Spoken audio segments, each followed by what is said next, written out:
Richard Syrett Show. Welcome back. Who are you going to turn to when the lights go out? Long term. Well, if the lights go out, you won't be able to listen to this unless you buy a hand-cranked radio. There's a thought. Stefan Verstappen is an emergency preparedness expert, author of The Art of Urban Survival, Chinastrategies.com, the website, Chinastrategies.com. Stefan, welcome back. How are you, my friend? I'm doing pretty good, Richard. How are you? Great. Had a great weekend fishing, bringing home an ice cooler full of fish fillets for my family to eat. I felt good about that, harvesting my own food from Lake Erie. Lake Erie? Yes. Fresh walleye, or pickerel as we call it, rainbow trout. Did you move recently? No. We drove down to down to Chatham, to a little you go down to Chatham and then into Blenheim and then Erie-O. And it's right on Lake Erie, beautiful little fishing town, marina, and beautiful catch. Nice. So, yes. Good for you. Yeah, no, I had a good weekend too. I was at a picnic yesterday with our community, our mutual support community. Right. And we are now starting to set up satellite communities in neighboring small towns. So this picnic was for two different communities from two different small towns. Out here in the rural countryside, you've got a small town like every 15 miles, right? Right. And each one of these small towns is setting up their own mutual support communities. Nice. Nice, yeah, very nice. And I met a lot of good people at the picnic, and there was live music. And I had a chance to talk a little bit further with one of the guys. And again, he's in the next neighboring community, but we are cooperating, okay? And that's what we got to do. We got to cooperate with each other. So you need to set up your own community in your area, but then you can also cooperate with other communities nearby, 10 miles away, 15 miles away, 20 miles away. Anyways, he's going to be on our security team because, with the crime happening and with the breakdown of society, police are never there to prevent crime. They've done numerous studies of this for over the last 50 years. Do police actually stop crime? No, they don't. Crime happens and you call the police and they come after the guy's already gone most of the times. So one of the things you need to think about when you form a community is how are you going to protect each other? How are you going to protect yourself and your family? And he showed me some pictures of a safe room he built in his house. So that's what I think we should talk about today.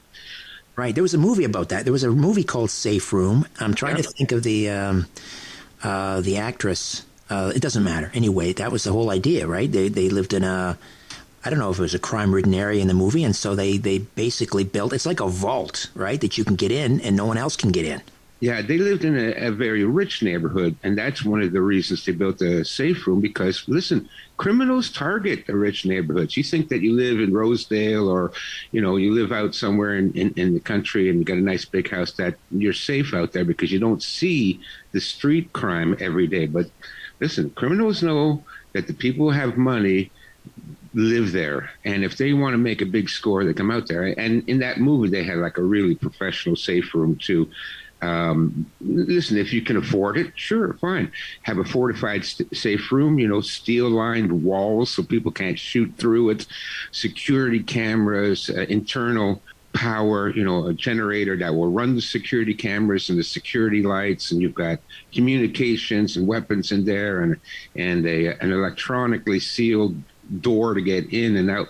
Listen, if you've got $25,000, $30,000 to spend, and you've got a house big enough to hold something like that, then sure. So this is the idea is that, and we'll take a break and we'll come back and get into the details of a safe room. But the idea is that if someone breaks through into your house, yes, middle of the night, let's say, and you and your family, you gather up you and your family, and you all retreat into the safe room, and you lock the door behind you, and they're going to take whatever they want inside, but they're going to leave you alone. And of course, you're going to probably store the majority of your most valuables inside the safe room, and they can take whatever else they want and go or whatever. But you and your family will be safe and secure inside this safe room. All right, we'll do that. On the other side, Stefan Verstappen, emergency preparedness expert, author of The Art of Urban Survival. More of our conversation right after these. Back to the conversation on The Richard Syrett Show. News Talk, Saga 960 AM. Hey, thanks to my sister Nancy listening in Kitchener. It's Jodie Foster was in Safe Room, the movie. We're talking with Stefan Verstappen, emergency preparedness expert, author of The Art of Urban Survival, ChinaStrategies.com. So what goes into making a good safe room? An affordable safe room, Stefan? Well, that's what we're talking about. It's something affordable because most of us don't have that kind of money to build something like you've seen in that movie. But you can convert a room in your apartment or your house to be the safe room. Now, probably the best room to convert is your master bedroom.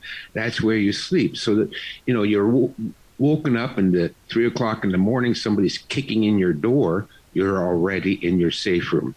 So what comprises the safe room? First of all, you need to make sure you have a pretty solid door. Let's say, it could be an ensuite bathroom or a bedroom, but probably your best bet, for those of us that aren't millionaires, is to make your bedroom the safe room. But you do have to spend some money, and some of the money you have to spend is to get a good door. Those 400 series doors, the ones that are pressed out of masonite. I mean, they're just crap. I mean, I could punch through that door myself. You need like a fire door.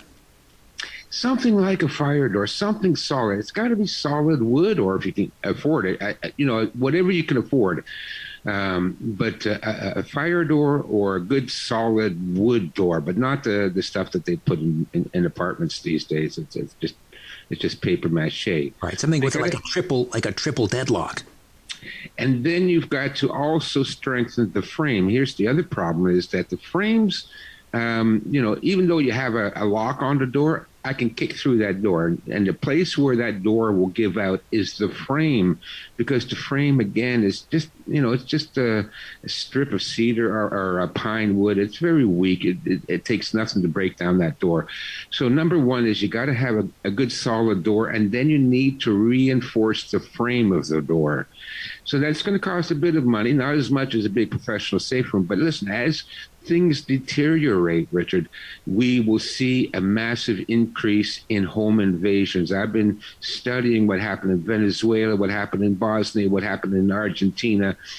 And we are going into the same thing because we have the same communist government, and crime goes through the roof and people's homes get invaded all the time. And the police won't be there to protect you.